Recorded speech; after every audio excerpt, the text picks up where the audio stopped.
이사야 15장 또 16장은 모압의 심판에 대한 하나님의 경고의 말씀입니다. 모압은 이스라엘 오른쪽에 붙어 있는 작은 나라예요. 모압 족속의 조상은요 모압이죠. 모압은 아브라함의 조카 롯의 아들입니다.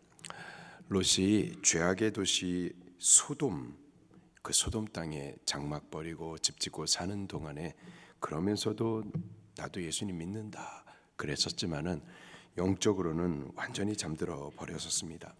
그 가정의 신앙도 보면은 엉망이었었어요.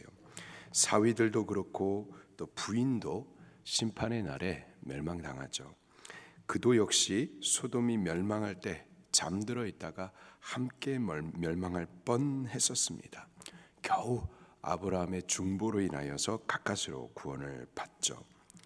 그와 함께 심판을 피하여 나온 두 딸이 있었었는데 그 딸들도 신앙이 너무 망가져 있어가지고 소돔에 살면서 보고 배운 것이 다 죄악의 것들, 세상의 것들이었습니다. 그래서 소돔이 멸망당해가지고 그 멸망 가운데 겨우 구원받아 나왔는데 우리를 통해서 자손을 이을 남자가 없다 하여가지고 그 아버지 롯을 술 먹어 취하게 한 이후에 아들을 낳죠. 그 아들이 바로 모압이었습니다. 이사야 14장 16장은 바로 이 모압 족속들, 이 모압의 백성들을 향한 경고의 메시지가 선언이 되고 있어요. 심판받게 될 겁니다.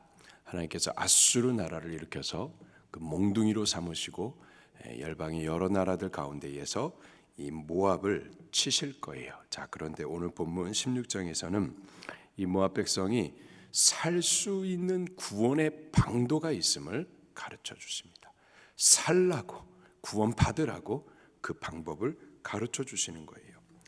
먼저 그들이 왜 하나님의 심판을 받고 멸망을 당해야 했는지 그 이유를 먼저 밝혀주시는데 바로 교만 때문이었습니다. 6절 말씀을 같이 읽겠습니다. 시작.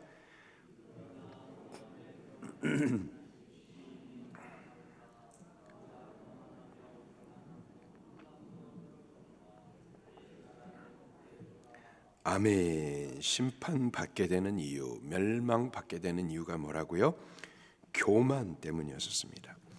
교만하면 망한다고 성경이 여러 차례 경고해 주시죠. 교만으로 망했던 이들을 성경이 여러 차례 언급하십니다. 대표적으로 바벨론의 느부갓네살 왕이 교만했다가 교만할 만하죠. 교만할 만큼 해낸 것들이 있었고 능력도 많았었어요. 그러다가 7년 동안 교만했었던 그가 하나님으로부터 지혜를 빼앗기더니 짐승이 되어버립니다. 에스더 시대의 아각의 후손이었었던 하만도 역시 교만했다가 멸망당하죠.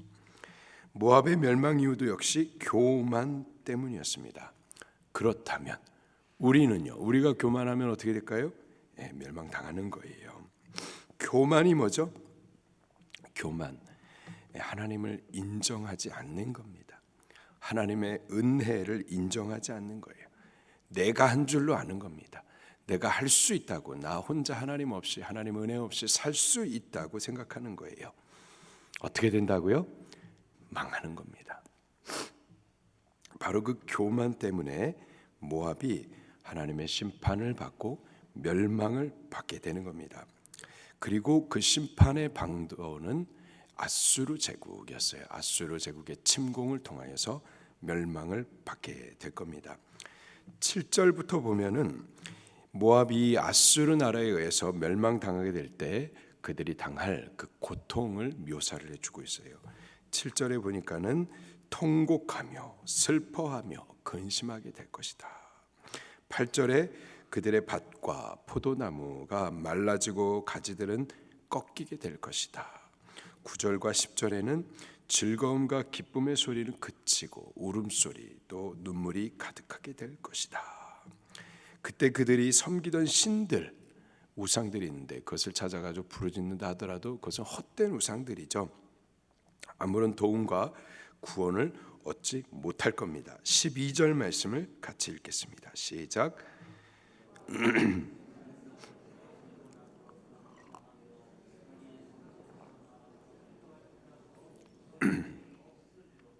아멘.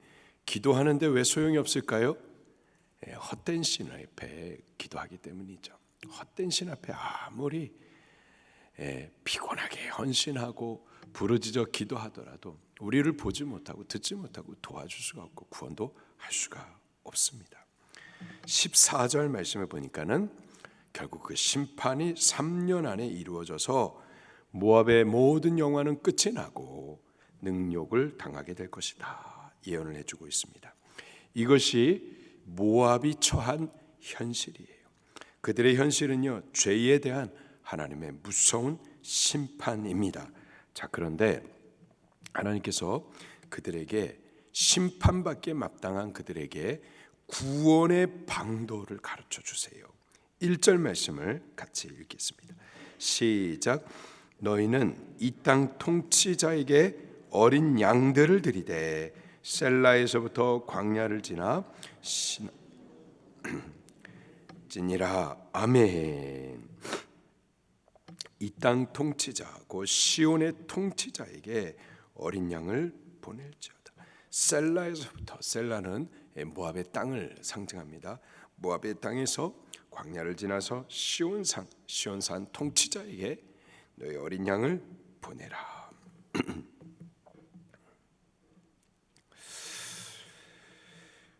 모압이 심판을 피하고 구원을 얻는 길은 그 시온의 통치자에게 어린 양을 드리는 거예요. 어린 양을 드린다라는 것은 조공을 바친다라는 뜻입니다. 실제로 모압이 이스라엘 왕에게 양을 조공으로 바쳤던 예가 성경에 기록이 되어 있습니다. 열왕기하 3장 4절에 모압 왕 메사는 양을 치는 자라.